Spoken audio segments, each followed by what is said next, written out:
Assalamualaikum warahmatullahi wabarakatuh.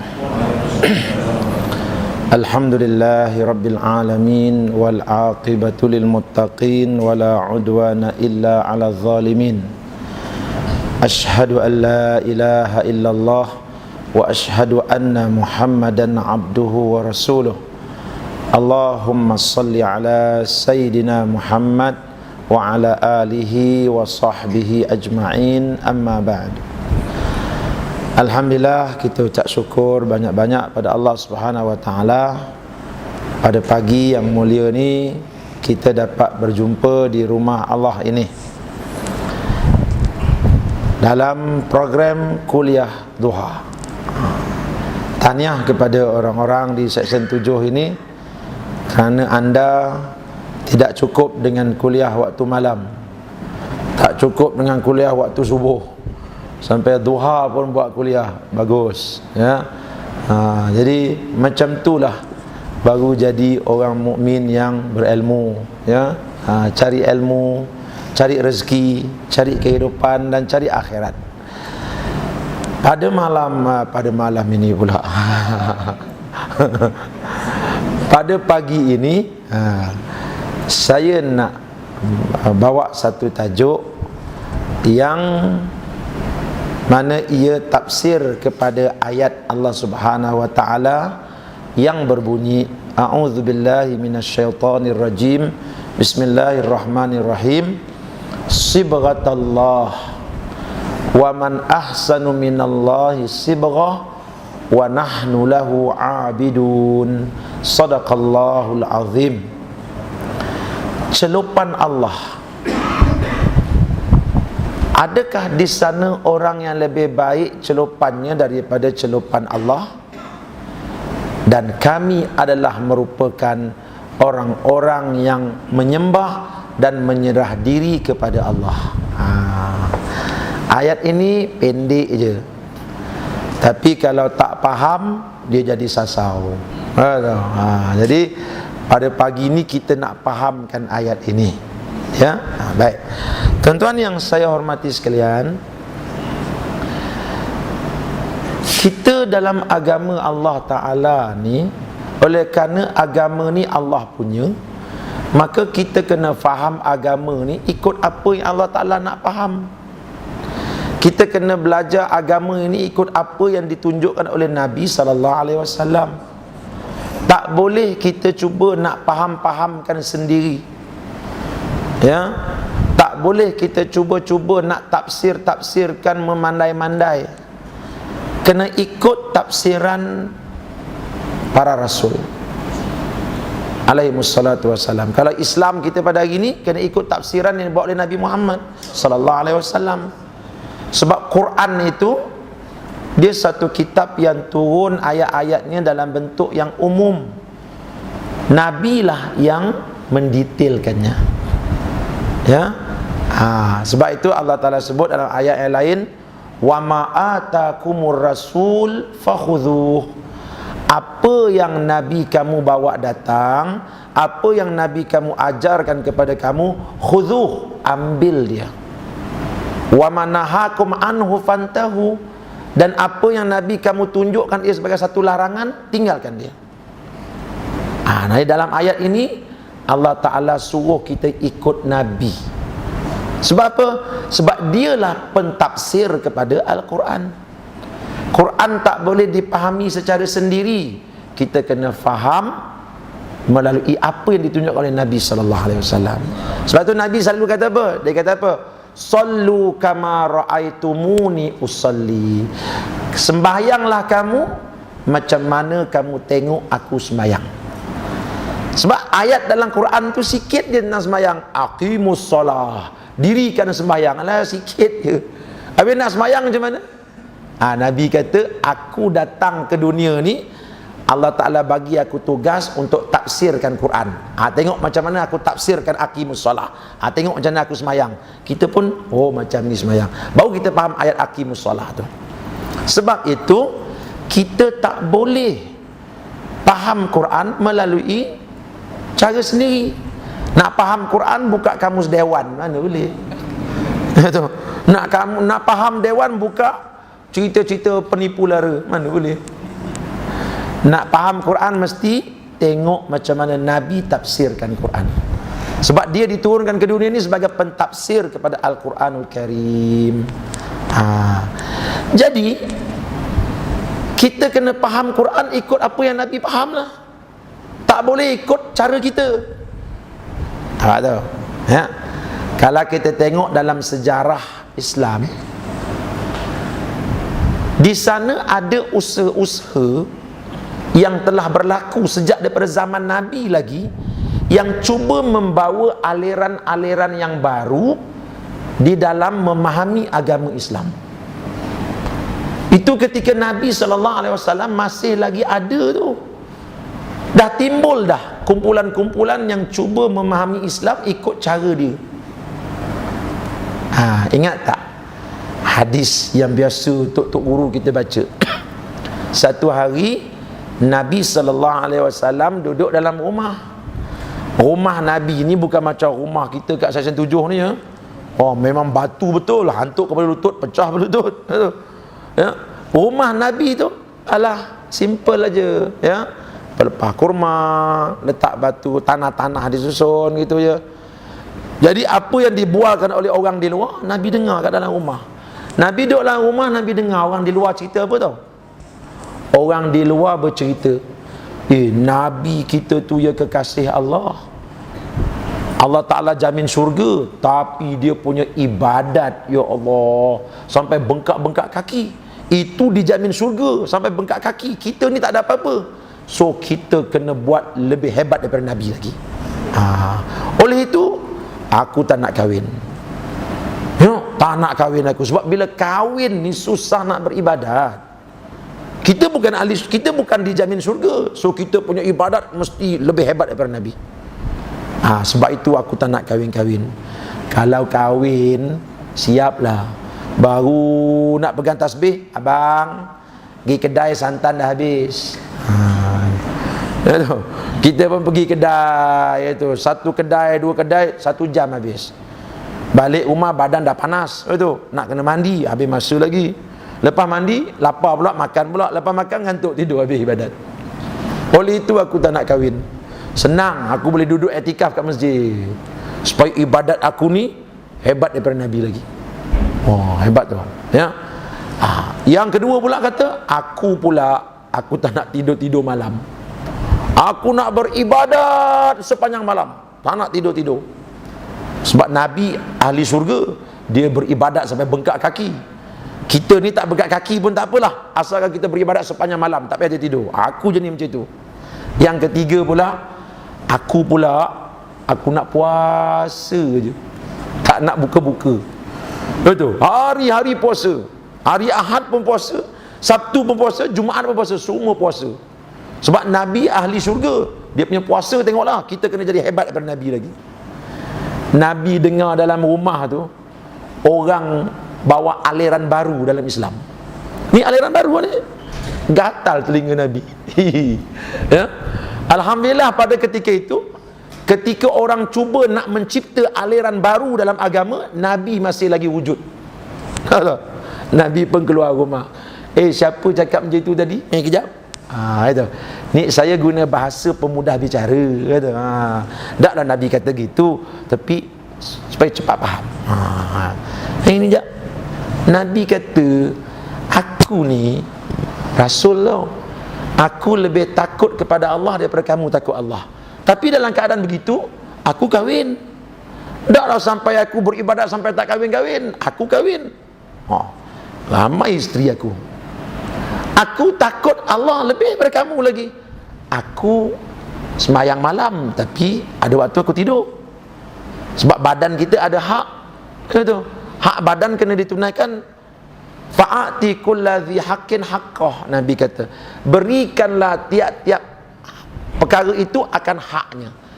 Ya, badan kita ada hak, malam-malam dia perlu kepada rehat. Kalau beribadah sepanjang malam, jangan main-main, berpena biji mata. Sebab tu Nabi beribadat dekat-dekat subuh tu, dia itu rehat sekejap. Sebab nak bagi hak pada badan. Yang kawan ni dia buat Islam baru, aku tak nak tidur-tidur.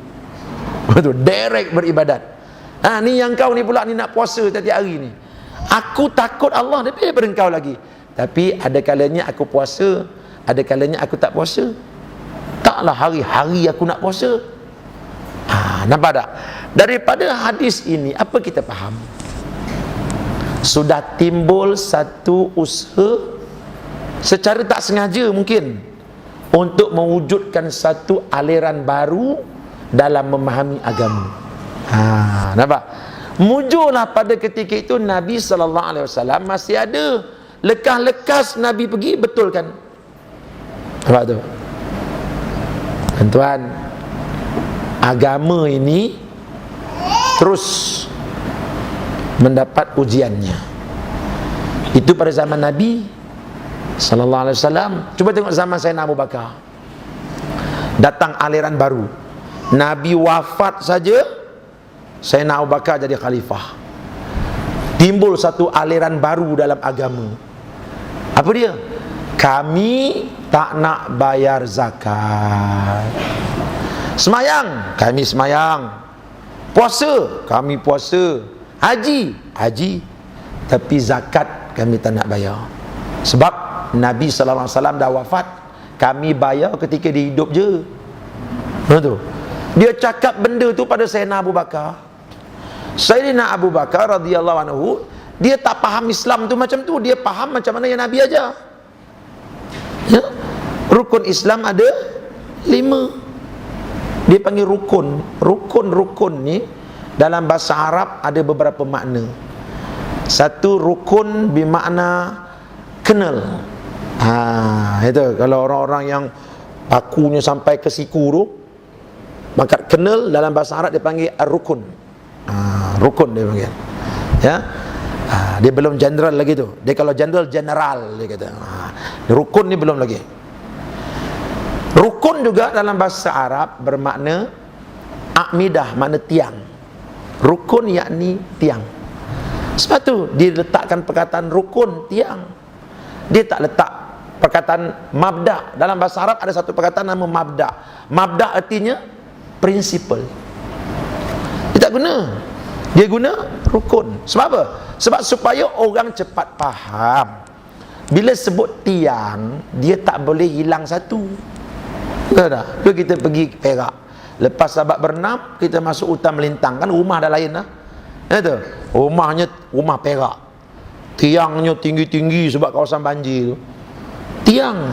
Tiba-tiba cucunya duduk Kuala Lumpur, balik tengok, sakit mata, rumah opah ni banyak tiang.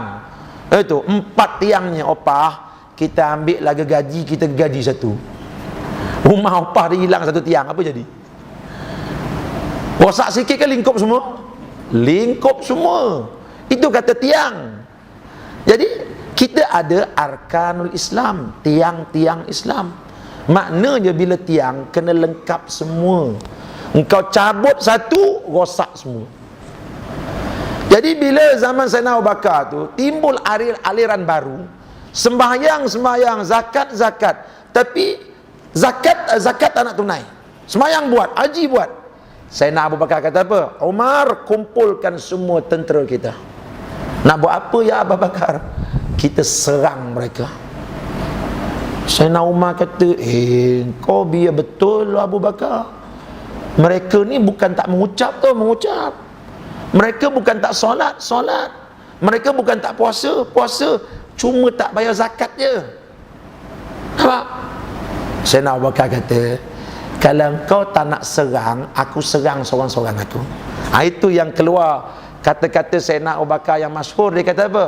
Wallahi la uqatilanna man farraqa baina zakati was salah. Demi Allah, aku pasti akan menyerang seorang diri. La uqatilanna, aku serang seorang diri. Umar, kalau kau tak nak, pergi, tak apa. Kalau kamu semua tak nak serang, tak apa, aku akan serang seorang diri.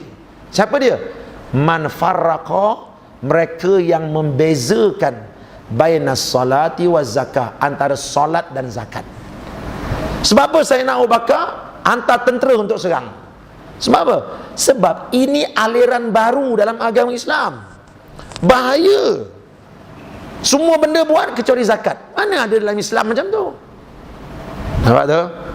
Jadi Sayyidina Abu Bakar cukup sensitif. Sayyidina Umar tak nampak benda ni. Sayyidina Abu Bakar nampak ini bahaya. Dalam Islam, udkhulu fis-silmi kafah. Masuklah dalam agama Islam itu secara keseluruhan. Mana boleh separuh-separuh. Ada. Jadi aliran baru ni Sayyidina Abu Bakar tak nak. Dia lawannya. Itu yang dia hantar Khalid pergi lawan mereka. Habis Khalid bunuh. Sebab orang yang cuba bawa aliran baru dalam agama, walaupun sikit, kita nampak perbezaan dia sikit aja remeh, tetapi dia meruntuhkan agama. Tak boleh. Betul. Cobaan untuk membawa aliran baru dalam memahami agama Islam ni tuan-tuan, bukan saja berlaku di kalangan orang-orang Islam. Orang kafir pun ada cuba. Betul, dia datang. Tuan-tuan ingat lagi tak cerita orang Quraisy jumpa Nabi? Dia kata, ya Muhammad, kita ni kan adik-beradik, itu. Engkau Arab, aku pun Arab. Buat apa nak perang-perang? Itu. Gini, sebulan kau ikut agama aku, sebulan kau ikut agama aku. Itu. Sebulan aku sembah Allah, sebulan yang lain kau sembah Lata Uzza. Kan okey, itu adil. Tak payah kita perang-perang. Engkau pun puas hati, aku pun puas hati. Ini cara pemahaman baru ni. Bukan kecil tu, bukan kecil. Ini aliran baru dalam agama. Yang mana Abu Jahal, Abu Lahab cuba nak bawa fahaman ini. Allah Ta'ala lawan. Betul tak? Allah Ta'ala turun ayat. Apa ayat dia? Qul ya ayyuhal kafirun. Beritahu pada orang kafir, la a'budu ma ta'budun. Kami tak rela nak nyembah apa yang kamu sembah. Apa tu? Akhir sekali ditutup apa? Lakum dinukum waliyadin. Engkau agama engkau, aku agama aku. Tak boleh. Kami orang Islam ada aliran pemahaman kami yang sendiri. Kami tak boleh ikut cara kamu faham. Nampak tu? Jadi bermakna daripada apa yang kita dengar ni tuan-tuan, tak boleh dalam agama kita ni memahami Islam daripada tingkap yang selain daripada yang ditunjuk oleh Nabi Muhammad sallallahu alaihi wasallam. Kalau tidak nanti dia bukan Islam. Nampak tak? Tak boleh tempel-tempel ni kita tak mau. Ada seekor babi. Tuan-tuan suka tak tengok muka babi? Siapa pun tak suka tak? Muka macam babi. Memang dia babi. Betul? Ya? Ada satu cerita, budak-budak cerita lah. Betul, anak babi dia pergi sekolah. Sampai kat sekolah budak-budak ejek dia. Betul, kambing ejek dia, muka macam babi kau ni. Balik rumah dia beritahu mak dia, mak saya sedih mak. Kawan-kawan kata muka saya macam babi. Mak dia kata, dah kau babi, memang muka macam babi.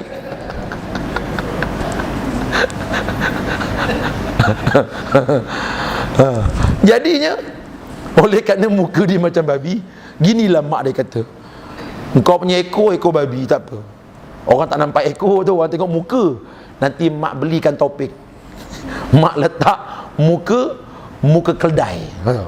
Dia pun pakai kalau anak dia muka keldai, tubuh babi, ekor babi, muka keldai pakai topeng. Agak-agaknya kalau tuan-tuan jumpa lah, tuan-tuan kata ni keldai ke babi? Tetap babi, betul tak? Macam tu lah. Mana boleh. Tempel-tempel ni tidak akan sampai kepada hakikat. Tak boleh. Sebab tu Allah kata, udkhulu fisilmi kafah. Masuk agama Islam ni tak boleh ambil sikit-sikit. Engkau kena ambil semua. Tak boleh ambil yang ni aku suka, yang ni aku buang. Tak boleh. Itu dia. Jadi daripada kisah ini kita dapat faham bahawa cobaan-cobaan daripada pihak-pihak tertentu untuk memahami Islam daripada tingkap yang tidak ditunjuk oleh Nabi telah berlaku, tetapi mendapat tentangan-tentangan yang sangat hebat. Hebat sangat. Sebab itu musuh ni tuan-tuan, kalau dia nak rosakkan Islam, dia akan jauhkan kita daripada hadis-hadis Nabi. Dia tak akan jauhkan kita daripada Quran. Sebab dia tahu Quran, kalau orang Islam baca Quran semata-mata, bukan boleh faham benda pun. Tak boleh. Sebab Quran tu kitabnya umum. Datang hadis mendetailkan. Ya, ada sebuah kitab ditulis oleh guru kami Syekh Nuruddin Attar, seorang ulama hadis daripada Damsyik. Dalam satu kitab dia tulis bagaimana usaha orang-orang orientalis nak jauhkan orang Islam dari Quran. Jangan bagi orang Islam faham Quran. Kalau dia faham pun biar cara tak betul. Macam mana cara dia? Cara dia mudah je. Jauhkan orang Islam daripada hadis. Orang Islam kalau tak faham hadis, Quran dia tak boleh faham. Timbul satu pandangan, mana boleh kalau kita kempen orang Islam jangan baca hadis, mereka akan marah. Datang satu idea, dia kata apa? Kita janganlah sampai bodoh macam tu sangat. Jangan beritahu orang Islam jauhkan diri kamu daripada hadis. Kita buruk-burukkan perawi-perawi hadis. Siapa perawi hadis? Imam Bukhari, Imam Muslim. Betul. Sebelum kita burukkan mereka, kita burukkan rawi-rawi sebelum itu, sahabat-sahabat. Dia orang pembuat kajian. Sebab orientalis punya kajian hadis sangat dalam, tuan-tuan, ya. Kami sewaktu belajar hadis dulu, rujukan kami macam kita jumpa satu hadis, ya, satu hadis kita jumpa dalam kitab kuning. Hadis tersebut tengok, ini hadis ni darjat dia apa? Kita kena takhrijkan.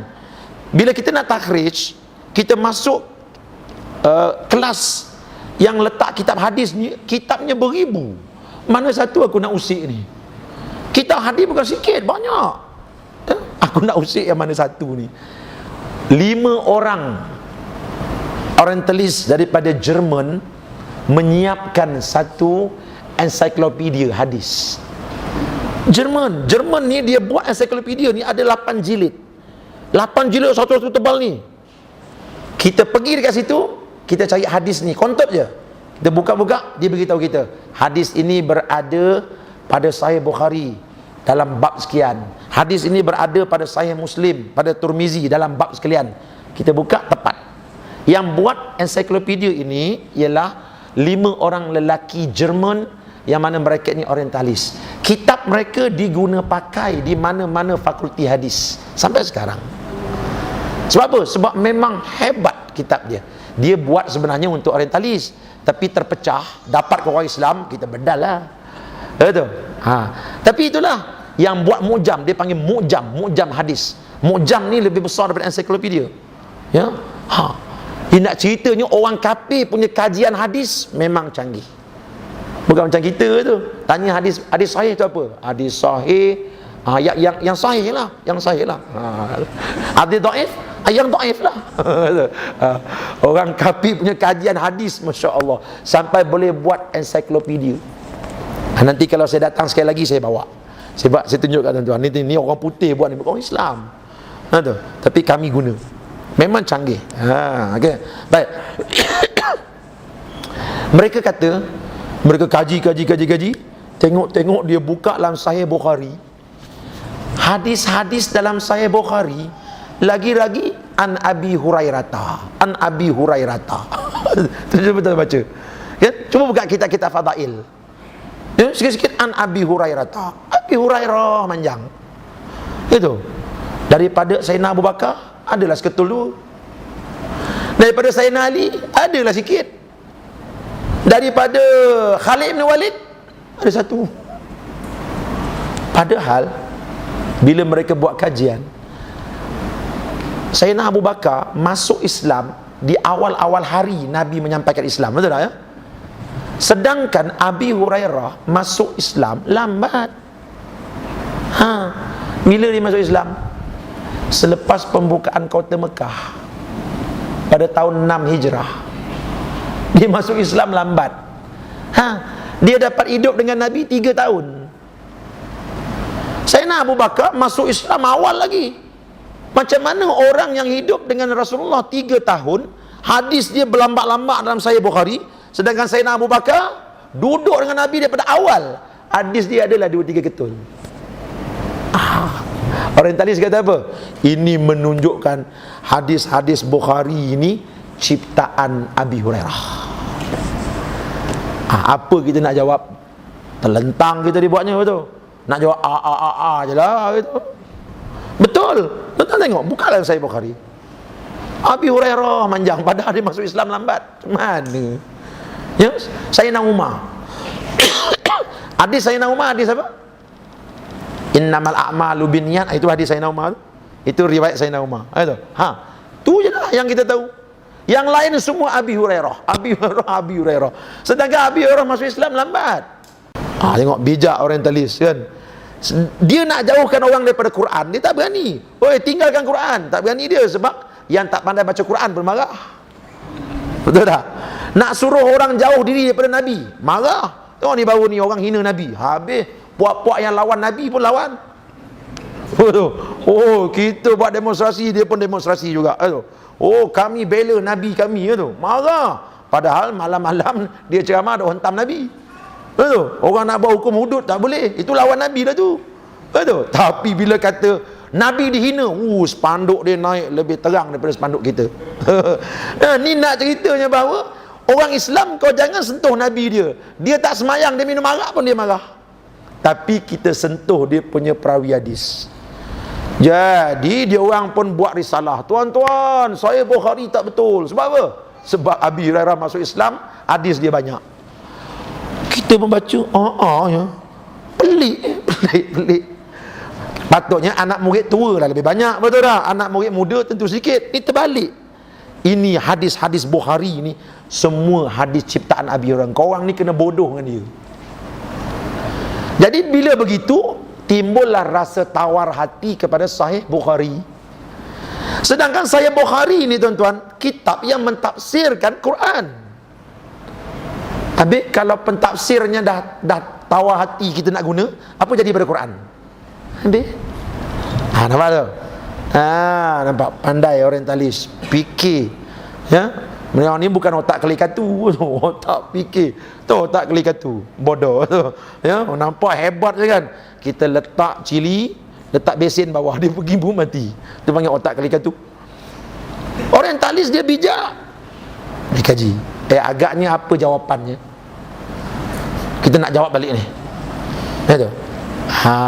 Syekh Nuruddin Atar dalam kitab dia kata apa? Jawapannya begini, dia kata, memanglah dia masuk Islam lambat, tetapi lepas dia masuk Islam, Abi Hurairah ni dia salah seorang daripada ahli sufah.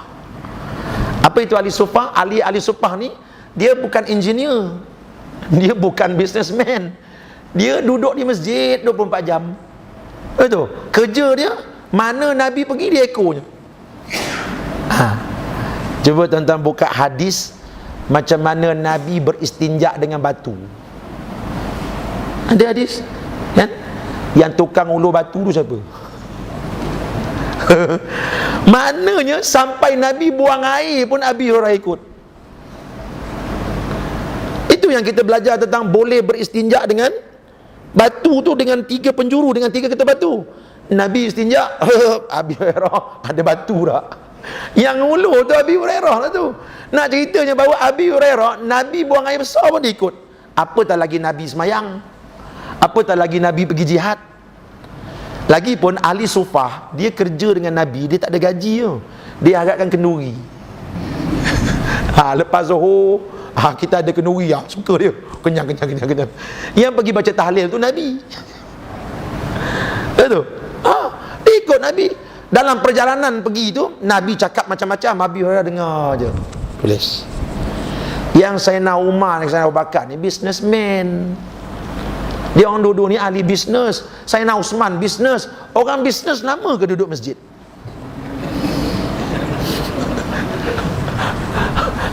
Gila. Tak masuk je main-main. Boleh tu, tapi ada customer. Sebab itu kita tengok hadis, masa Nabi sakit kan, Sayyidina Abu Bakar dengan Sayyidina Umar dia stop bisnes dia. Pening kepala dia. 14 hari Nabi sakit, dia tunggu Nabi. Tiba-tiba hari terakhir, hari Nabi nak wafat tu, Nabi pergi masjid, Nabi buat-buat sihat. Muka jadi senyum kan. Sayyidina Umar pun, ya Rasulullah, alhamdulillah engkau dah sihat ya Rasulullah. Apa permintaan Sayyidina Umar? Tentang buka baliklah sirah Nabi. Umar kata apa? Ya Rasulullah, kebun aku lama aku tak tengok Rasulullah. Sejak engkau sakit, boleh tak aku balik ke kebun aku? Nabi kata, pergilah. Sebab itu masa Nabi wafat, Sayyidina Umar tak ada. Sampai-sampai terus mengamuk, tak? Sampai-sampai terus mengamuk. Siapa kata Muhammad mati, aku pun penggal kepala. Sebab pada masa Nabi mengemburkan nafas terakhir, dia pergi kat kebun dia orang bisnes. Begitu juga dengan Sayyidina Abu Bakar, businessman. Sayyidina Abu Bakar berhenti berniaga bila? Lepas dia jadi khalifah. Orang lantik dia, bila orang lantik dia jadi pemimpin, ketika tu dia stop bisnes. Sebab itu ada cerita, akhir sekali dia makan, nak bagi nafkah anak bini pun tak cukup. Khalifah bagi anak makan tak cukup. Ya, Menteri Kewangan Abdul Rahman bin Auf dapat kesan sebab bini dia 4-4 datang pejabat. Tak cukup. Tanya bang, macam mana bang? Tak cukup bang. Sebab dulu dia businessman, cukup. Bila jadi khalifah, mana boleh berniaga? Sebab kalau berniaga nanti dia akan berlawan dengan rakyat. Mati rakyat, betul tak? Dia sekali buat misal gitu dapat tender dah. Sebab dia pemimpin. Sebab itu pemimpin tak boleh berniaga. Tak boleh. Tapi pemimpin sekarang pandai juga tu. Niaga tapi diguna nama orang. Sama tu. Sayyidina Abu Bakar dia stop berniaga.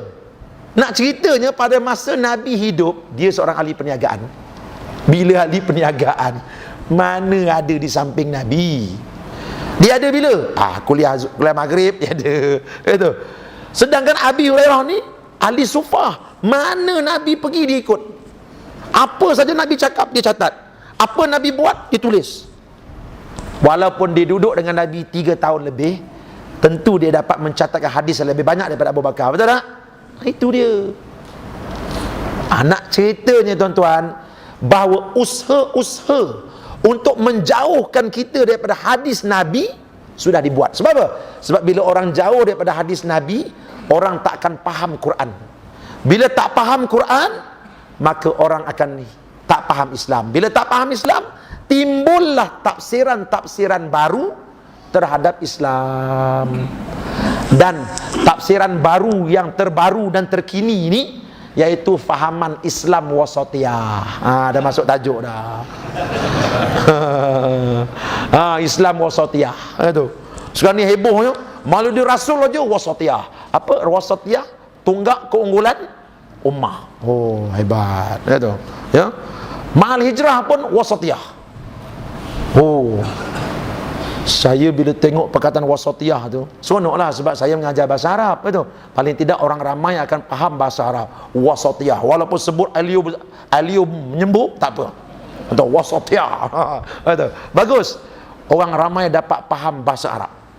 Tapi sayang, dia istilah-istilah ni tuan-tuan dalam agama, benda sensitif. Bukan boleh main-main tu. Sebab itu turun ayat tentang istilah. Allah kata apa? Wa ahallallahu al-bai'a wa harramar riba. Allah Ta'ala halalkan jual beli, dia haramkan riba. Tengok Allah asingkan istilah.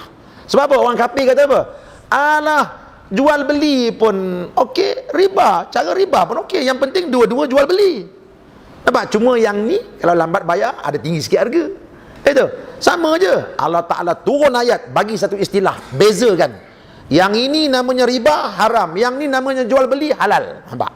Pentingnya istilah dalam agama. Tak boleh main-main. Jangan pandai-pandai buat istilah. Sebab itu bila kita baca kitab fiqh, tiba saja bab istilah, ulama akan tafsir berapa cara? 2, betul tak? Adapun perkataan ini dari segi bahasanya begini. Adapun perkataan ini dari segi istilahnya begini. Tengok bab solat.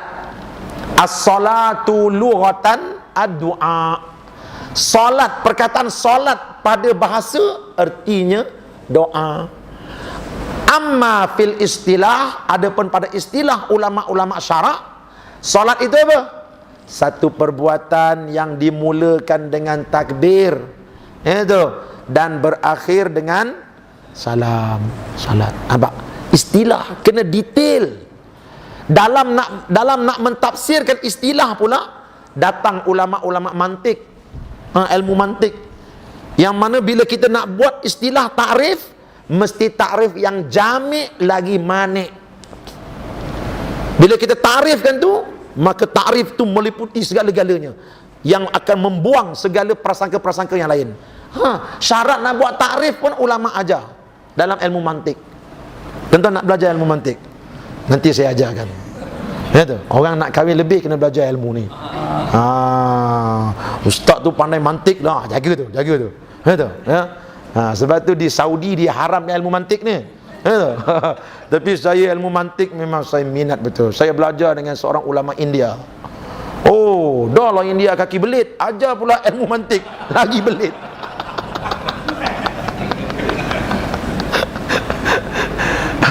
Dia ni orang Melayu, tapi dia belajar di India lama. Saya jalan-jalan dekat bandar Pasir Putih tu, tengok dia bawa basikal dengan misai janggut lebatnya, bawa basikal macam orang tak betul. Orang kata itu pakar mantik tu. Saya pergi rumah dia, Tok Guru, nak belajar mantik. Kau nak buat apa belajar mantik ni? Kau nak kahwin lebih? Ada juga niat. Belajar dengan dia, alhamdulillah habis 2 kitab ilmu mantik dengan dia. Di Pasir Putih saya belajar. Mantik ni penting. Ya, bila kita belajar ilmu mantik, kita nak baca fikiran orang.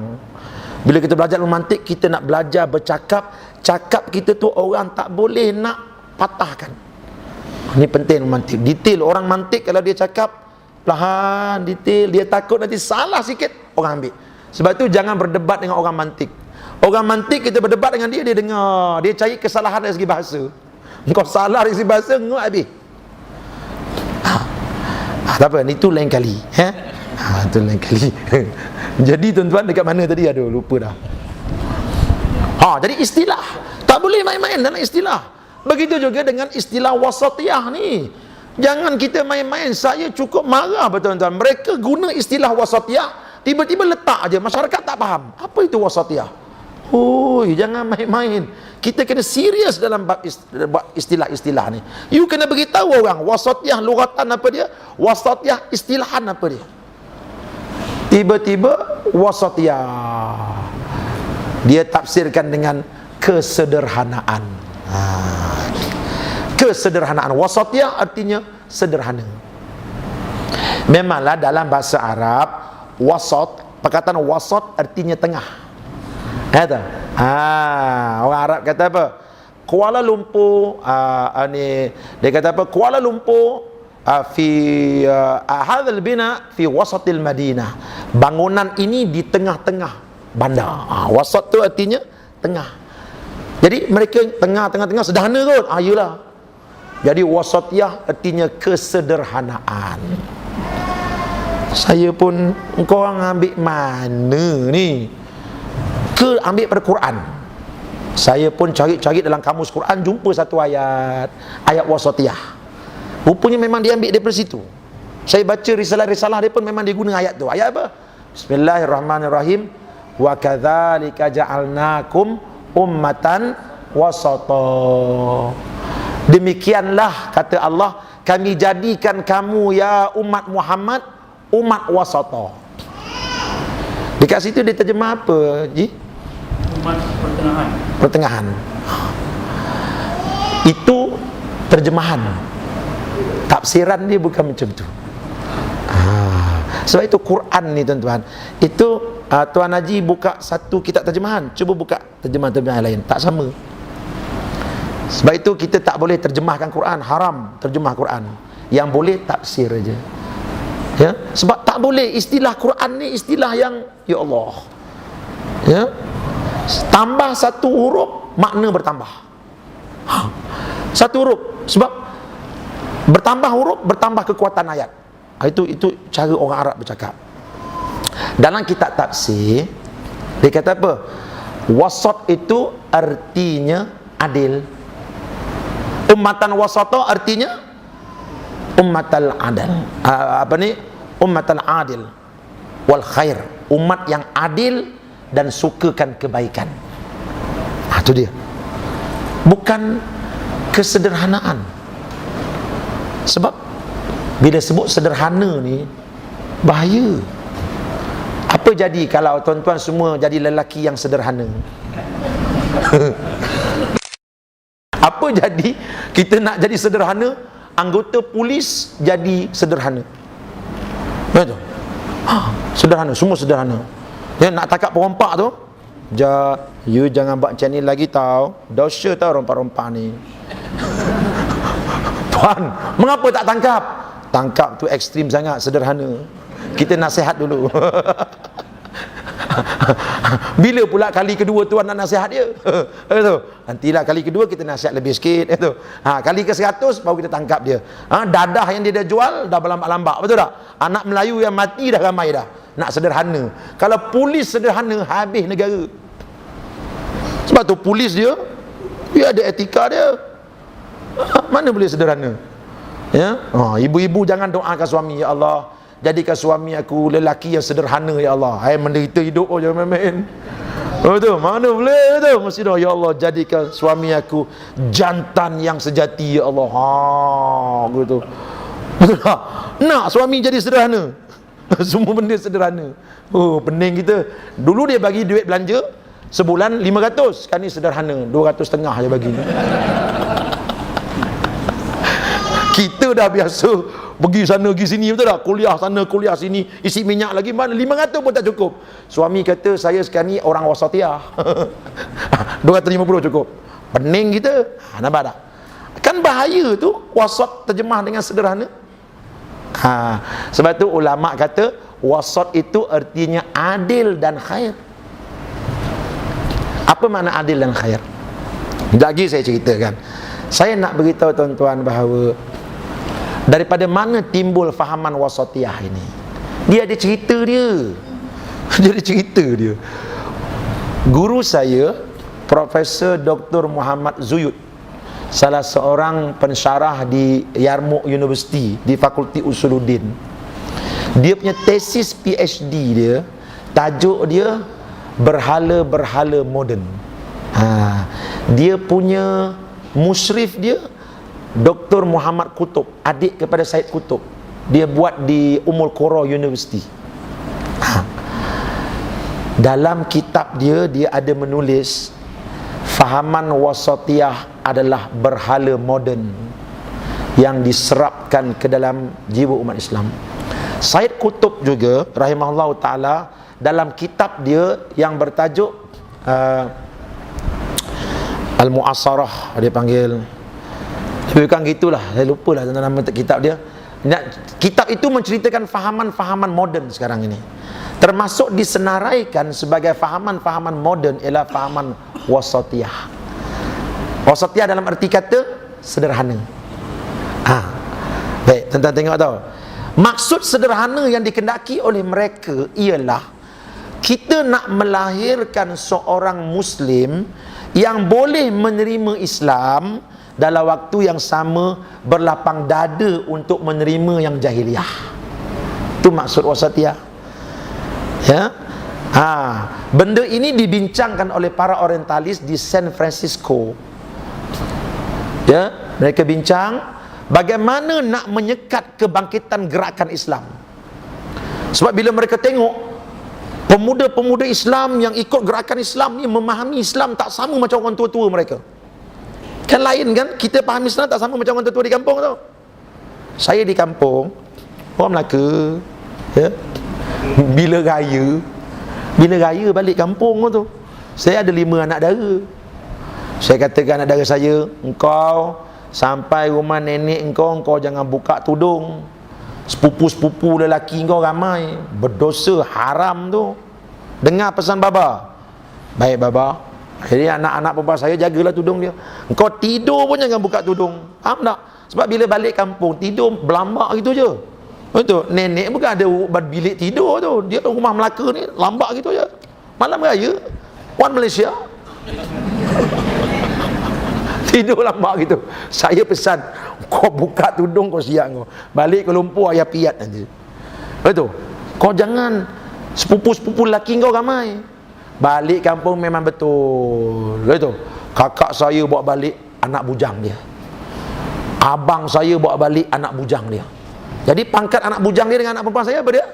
Sepupu bukan mahram. Betul. Jadi anak-anak saya ni dah ngaji sekolah agama belaka. Itu dia dah bawa budaya tu. Nak tidur pun pakai tudung. Jadi tidur tu nampak dia orang tua-tua, kau ni apa kono ni?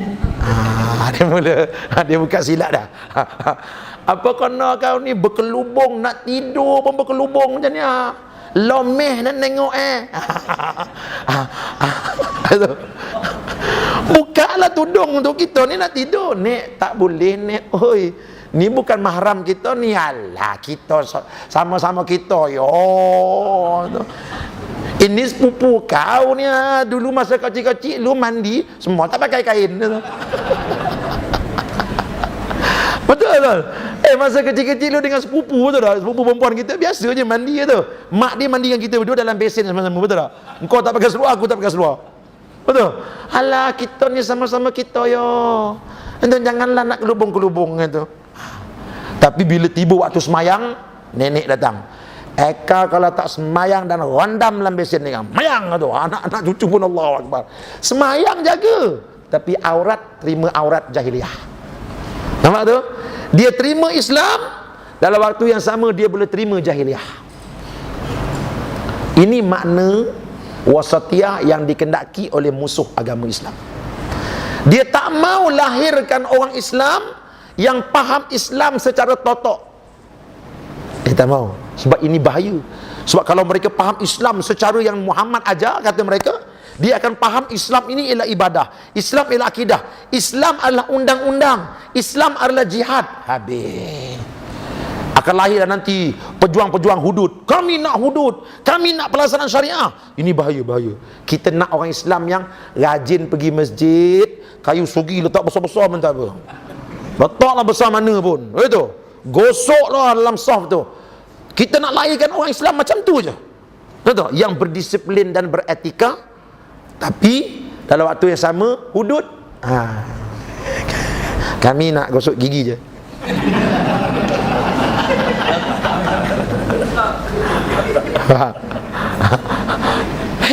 Engkau ingat Islam ni gosok gigi je ke? Islam ni bukan sekadar bersugi, kau tahu. Islam ada undang-undang, kita kena laksanakan undang-undang dia. Itu ekstrim. Kita kena lahirkan orang yang sederhana je. Sederhana Ustaz. Ustaz kalau nak ceramah pun Ustaz, jangan cerita bab-bab hudud ni. Sebab dalam surau kita ni Ustaz, macam-macam fahaman ada.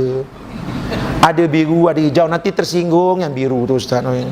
Jadi kena sederhana Ustaz, jaga hati orang. Ini Islam wasatiyah. Maknanya kita boleh terima Islam, dalam waktu yang sama kita juga terbuka dada, berlapang dada untuk menerima jahiliah. Pernah Nabi ajar macam tu? Mana ada. Nabi bila tengok haram. Nabi balik daripada berjihad. Siti Aisyah ni isteri yang solehah, dia nak gembirakan suami dia.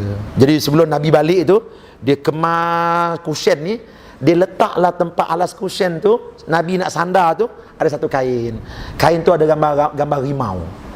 Betul? Yalah, suami nak balik, itu biar suami tengok cantik, dia pun cantik, itu.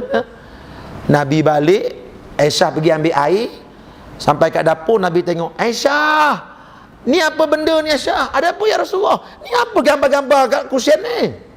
Aku nak gembirakan kau ya Rasulullah. Malaikat tak masuk ini, haram ini. Bukan. Nabi ambil buang. Nampak? Mana boleh? Kalau benda tu haram, haramlah. Mana boleh kita terima dia sebagai halal? Sebab itu ada kaedah syariat kata apa? Al-hasanu ma hasanat syariah wal qabihu ma qabbahat syariah. Yang baik itu ialah apa yang dibilang baik oleh syarak. Yang tak baik itu apa yang tidak dibilang baik oleh syarak. Itu kaedah. Kita tak boleh terima yang lain. Kata orang Melaka, engkau jangan pandai nak beggar-beggar agama ni. Jangan dibeggar-beggar. Mana yang kau dapat daripada Rasulullah, itulah dia agama kau. Jangan tukar-tukar. Nak wasatiyah pula dah. Nampak tu? Tuan, kalau kita pergi ke Timur Tengah hari ni, Profesor Dr. Yusuf Al-Qaradawi ialah imam wasatiyah. Macam mana pula tu? Dia imam wasatiyah. Tetapi dalam keadaan dia menjadi imam kepada fahaman wasatiyah, wasatiyah ni bukan macam wasatiyah Amerika. Dia meletakkan dawabit, dia meletakkan tata cara nak guna fahaman wasatiyah ni di mana. Antaranya, tidak boleh fahaman wasatiyah ini mengambil tempat hukum-hukum yang datang dalam bentuk nas yang qat'iyatud dilalah. Apa makna qat'iyatud dilalah? Satu nas yang datang daripada Quran, yang mana bila kita faham, pahamannya satu aja. Ayat-ayat hukum, ayat hudud, qat'iyatud dilalah. Cuba tuan-tuan saya baca ya. Wasariqu wasariqatu faqta'u aydiyahuma. Orang mencuri, lelaki dan perempuan, potong tangan mereka. Ada tak tuan-tuan faham lain? Mencuri. Sarik itu mencuri. Mencuri apa? Curi hati. Rotak kau. Melaka dah marah jadi gitu. Minta maaf, minta maaf. Minta maaf. Sorry. Nampak tak? Ya. Bila kita baca pencuri, faham tak pencuri apa? Pencuri orang putih panggil thief. Thief ke tuan-tuan? Thief ya. Jawa panggil apa? Malik. Tapi perkataan pencuri jelas tak? Jelas. Ayat ini jelas. Bila kita baca je, terus orang faham. Tak payah tunggu jadi ustaz, dah faham ayat ni. Betul tak? Jadi ayat ini dipanggil qat'iyatud dilalah. Ayat yang qat'i. Maka ayat yang qat'iyatud dilalah tidak boleh diaplikan pahaman wasatiyah dalamnya. Boleh? Macam mana yang ada, begitu kita pakai. Cuma dalam segi perlaksanaannya boleh kita guna fahaman wasatiyah. Contoh, tengok ayat tu, laksanakan. Tapi dalam nak melaksana tu, kita kena pertengahan. Macam mana? Contoh, bila kita nak heret pencuri tu, tak payahlah kita bogilkan dia, pakaikan dia baju elok-elok, tak? Ya? Kita letak depan orang ramai tu jauhkan sikit, jangan dekat-dekat sangat, nanti takut pitam tengok darah mancut. Jauh-jauhkan sikit, pertengahan. Ya? Bila kita potong, kamu dah ready dah? Okey. Bismillah, zram, potong. Betul. Lepas tu tangan tu jangan kau buat gini pula. Tangan. Jangan. Kita kena wasatiyah lah, nanti takut orang kan. Dalam dari segi teknikal, okey, kita kena sederhana. Nampak? Mencegah kemungkaran. Wajib tak cegah kemungkaran? Wajib. Ini nas yang datang dalam qat'iyatud dilalah, tak boleh tukar dah. Tapi dalam perlaksanaan boleh kita applykan wasatiyah. Itu bila kita pergi cegah kemungkaran dekat taman-taman bunga, janganlah kau melampau sangat. Itu tengok orang tu berdua tu, kita pun datang tempeling, pam satu pam balik. Itu tak boleh tu. Dalam kita nak amalkan dari segi teknikal, kita kena wasatiyah. Tetapi dari segi hukum asal tidak boleh wasatiyah. Macam mana dia datang, begitu kita terima. Adapun wasatiyah Amerika ni, dia nak sampai ke nas tu pun kena wasatiyah. Nampak tak? Hudud perlu dilaksanakan. Slow sikit bro. Nanti dulu, kita belum tiba masanya lagi. Kata, biar semua orang faham dulu baru kita buat hudud ni. Nak tunggu orang faham, bila orang nak faham? Tuan-tuan tahu tak undang-undang tanah negeri Selangor? Tahu? Abang faham undang tanah negeri Selangor? Cerita saya satu. Mana tahu kan? Tak tahu. Saya pun tak tahu. Kanun tanah tu. Tapi dilaksanakan tak? Laksana. Undang-undang jalan raya pun saya tak tahu semua. Itu lulus hari tu pun berkat doa tahajud. Itu tester pula orang baik itu. Okey tu. Soalan kebetulan saya masuk periksa tu, yang saya baca masuk. Lulus. Sekali ambil lulus. Masuk yang lain mati aku. Tapi saya bawa. Bila saya buat kesalahan jalan raya, polis tak tanya, yang ni dah baca ke belum? Tak ada. Dia kata, engkau salah kena. Saya tak tahu tu. Tak ada. Balai juga jawab. Nampak tu? Undang-undang tak mesti tunggu orang faham semua. Wasatiyah ni dah, kita kena bagi orang faham semua.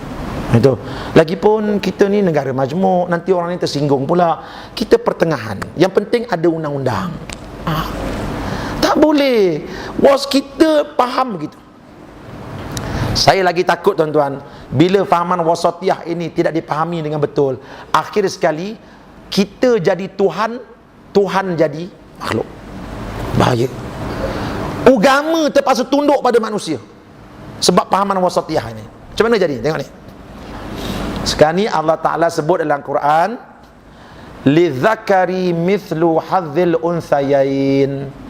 Bagi lelaki itu dua nasib bagi perempuan. Maknanya kalau seorang bapa meninggal dunia, dia tinggalkan anak lelaki dan perempuan. Katakanlah bapa dia tinggalkan harta 12 juta, 8 juta untuk anak lelaki, 4 juta untuk anak perempuan. Sebab anak lelaki dapat 2 bahagian, anak perempuan dapat 1 bahagian. Tanya orang wasatiyah, Ustaz, jangan melampau sangat Ustaz, sian orang perempuan, tulang dia lembut, dia tak pandai panjat pokok kelapa, itu dia tak pandai cari duit. Oleh itu Ustaz, kita sederhana lah Ustaz, 12 juta yang bapak dia tinggalkan, kita bagi 6 juta, 6 juta. Itu ya. Nas yang datang kata lelaki dapat 2 bahagian, perempuan dapat 1 bahagian. Dia nak wasatiyahkan benda tu 6 juta, 6 juta. Bertukar tak nas? Sekarang siapa jadi Tuhan? Manusia jadi Tuhan, betul tak? Nas Allah terpaksa minta kesian belas daripada manusia. Tolonglah laksanakan aku. No, kita orang nak wasatiyah, tukar. Jadi akhirnya nas-nas Quran dan hadis hilang kredibilitinya. Nas-nas hadis dan Quran hilang kehebatannya. Sebab apa pun pertengahan, apa pun pertengahan. Itu yang datang pergi majlis pakai selendang. Selendang, rambut udah tinggi gitu. Itu selendang cangkuk sini gitu. Tanya, mengapa awak tak pakai tutup aurat betul-betul? Ustaz, pertengahan Ustaz. Kalau saya tak pakai tudung langsung berdosa. Kalau pakai tudung melampau, pertengahan lah, selendang aja. Nampak tu? Sebab tu orang-orang wasatiyah ni dia selendang je. Dia dengar maulid Nabi pun selendang sangkut gitu je. Gitu je. Macam orang Pakistan. Nampak? Jadi akhir sekali agama ni akan jadi mainan manusia. Ya? Sebab itu kita orang Islam, Allah Subhanahu Wa Taala dah ajar kita, la ilaha illallah. Ini prinsip kita, takkan tukar. Tiada yang disembah melainkan Allah. Ya, makna tiada tu tiada totally. Sebab lam dekat situ, kalau dalam bahasa Arab dipanggil lam linafil jinsi. Kita gunakan satu lam yang menafikan secara total segala tuhan-tuhan yang lain. Yang aku ikut hanya Allah. Aku tak nak ikut itu, aku tak nak ikut ini. Aku nak ikut Islam yang Allah Ta'ala ajar kepada Nabi Muhammad sallallahu alaihi wasallam. Yang lain tak nak. Islam hadari ke? Islam wasatiyah ke? No. Islam yang aku nak faham, Islam yang Nabi aku bawa datang. Macam mana Nabi bawa datang Islam? Itulah yang kita nak faham, begitulah yang kita nak amalkan. Bukan Islam yang tunduk kepada nafsu manusia. Ya? Ni akhir zaman, ni akhirnya agama terpaksa tunduk kepada manusia. Sedangkan kita belajar sibghat Allah, celupan Allah, ciptaan Allah, undang-undang Allah. Wa man ahsanu minallahi sibghah. Adakah di sana orang lain yang celupannya lebih baik daripada celupan Allah? Tak ada. Sebab tu Allah Ta'ala akhirkan ayat ini, wa nahnu lahu abidun. Kami ialah orang-orang yang menyembah Allah. Kami takkan tunduk, takkan ambil selain daripada apa yang datang dari Allah Subhanahu Wa Taala. Itu dia. Ya, tuan boleh faham? Nampak tak bahayanya wasatiyah ni?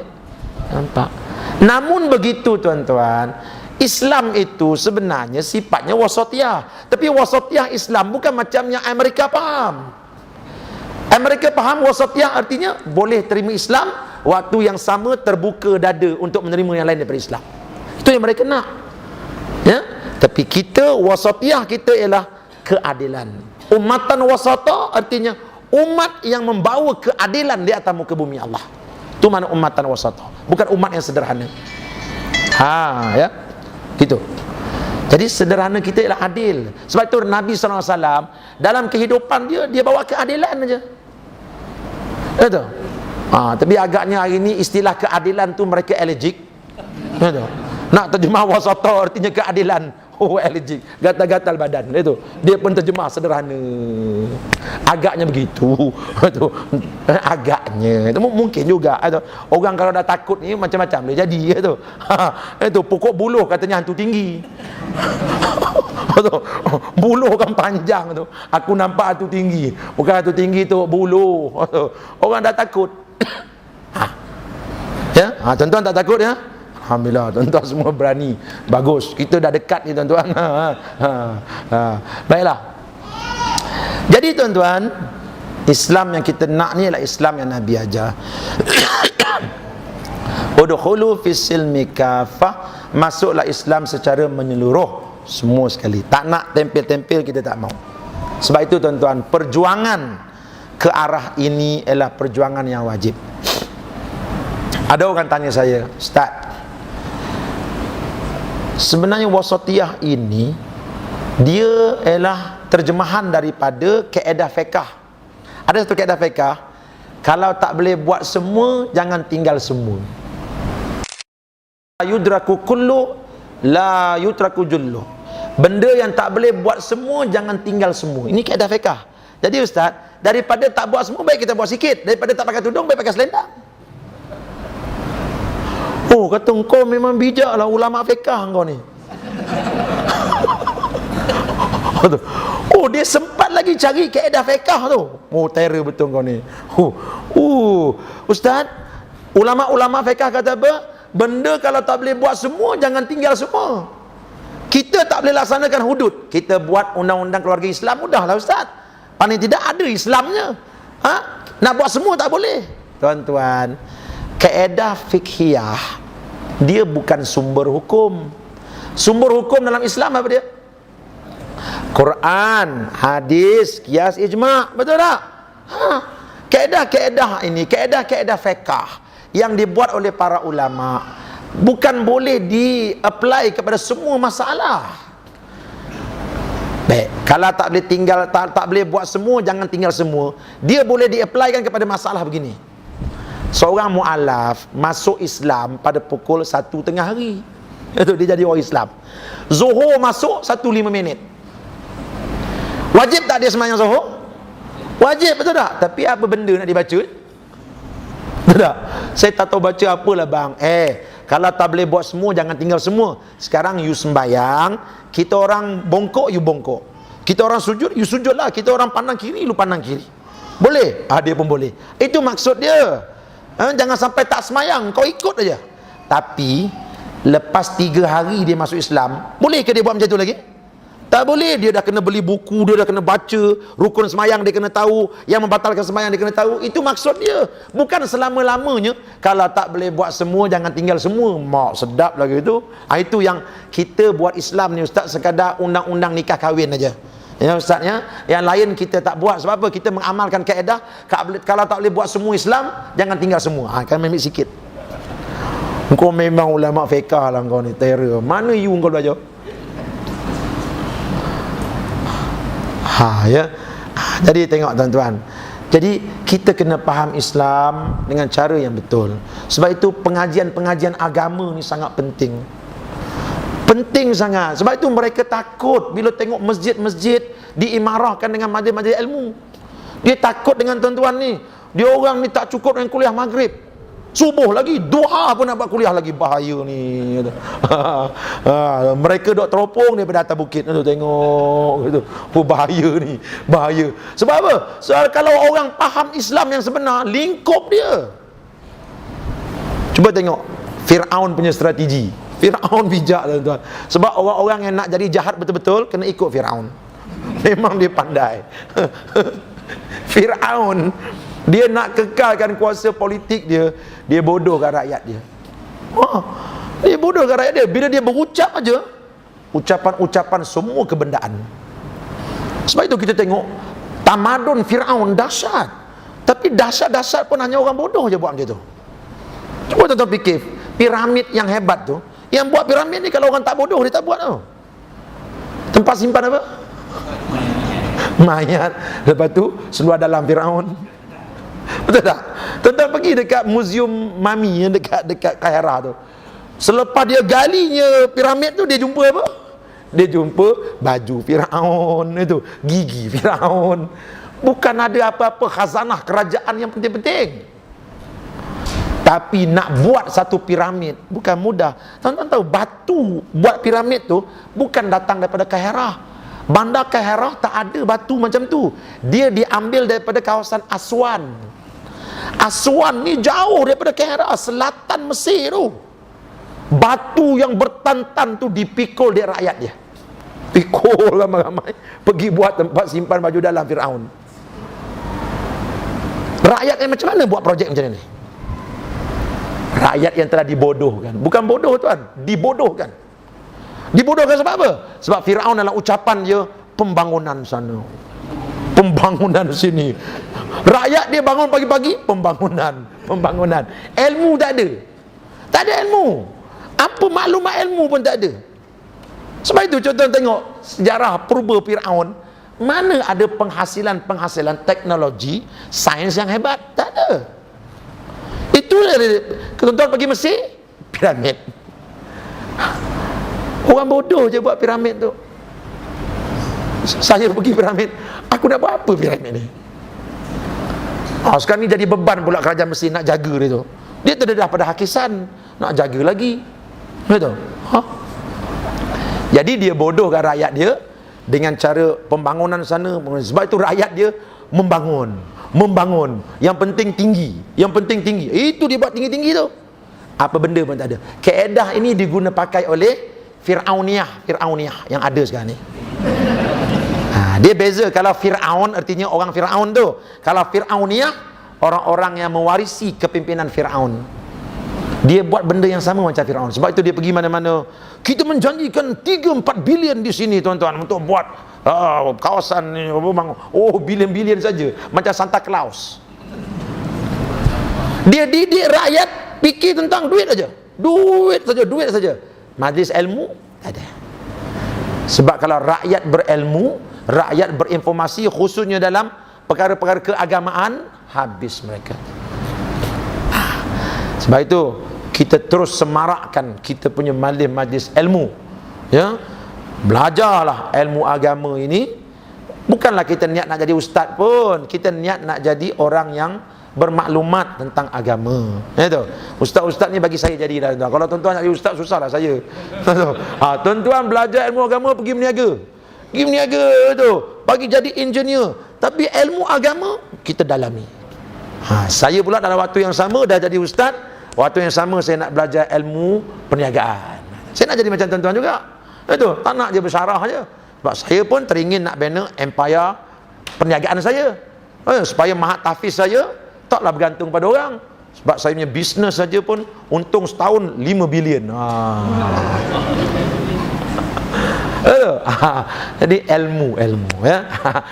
Jam pun dah pukul 10 lebih, dah mula ke arah merapu-rapu sikit tu. Nilai-nilai ilmiahnya dah mula kurang tu. Ada soalan? Tak ada ya. Alhamdulillah.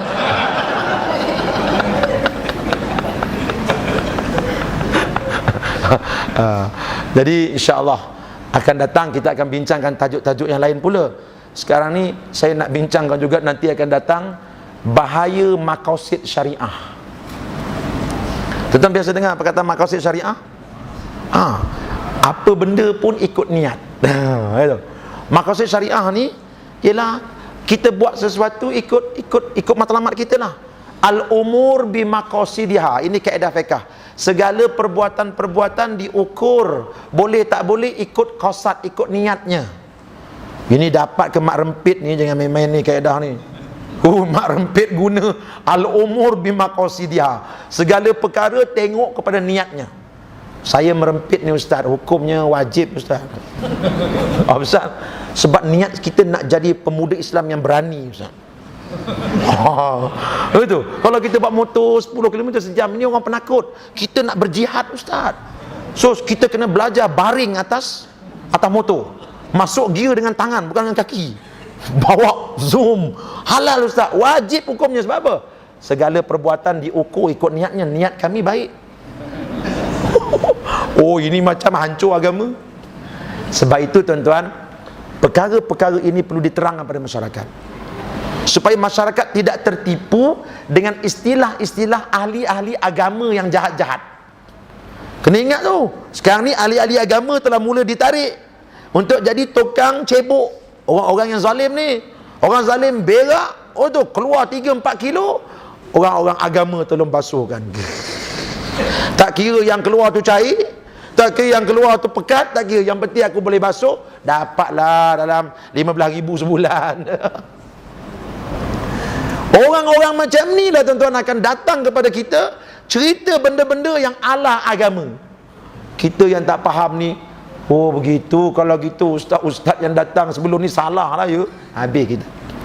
Sebab itu saya nak terangkan kepada tuan-tuan perkara-perkara ini, supaya kita tidak tertipu oleh golongan-golongan ulama-ulama jahat ini.